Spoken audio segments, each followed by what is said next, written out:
Burmese military and discriminatory hospital staffs started severe forms of harassment, molestation, including attempts to rape, and discrimination on Rohingyas' way to hospitals and even after reaching there. On 20th July at 4 p.m., a taxi driver named Ali Juha was beaten severely by hospital staff while he was waiting for a Rohingya patient in the hospital compound. Later, his front taxi glass was crushed by that discriminatory morgue staff, which was worth of 80,000 kyats, and he said, "How could a kalar, a discriminatory word used for referring Rohingya, park his vehicle at our hospital?" The taxi belongs to Farouk, a Rohingya hailing from Bomufara village of Quarter 2 of Mangdung Township. Similarly, driver Ali Juha also belongs to the same village. The discriminatory laboratory staff was identified to be Aung Thi Kiao, who committed this heinous crime, and earlier he also killed many pregnant Rohingya women at Mangdong Hospital through intentional wrong treatment.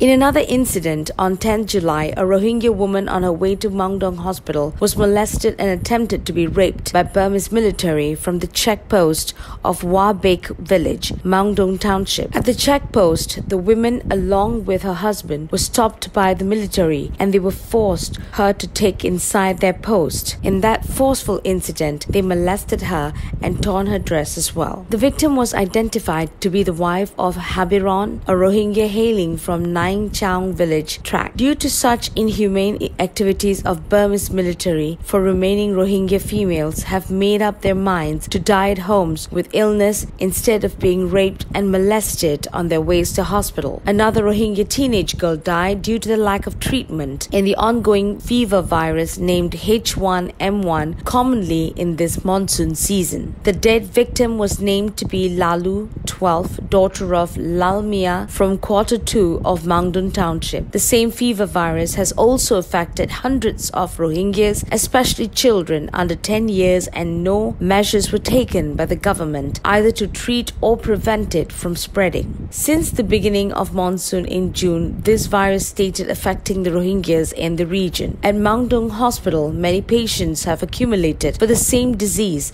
but are not able to receive any forms of treatment due to lack of doctors and discrimination by the hospital nurses and officials. Deprivation of healthcare is another rooted genocidal tool of the Burmese armed forces in Arakan, where uncountable Rohingya have paid price of living in their own ancestral land by such similar avoidable deaths.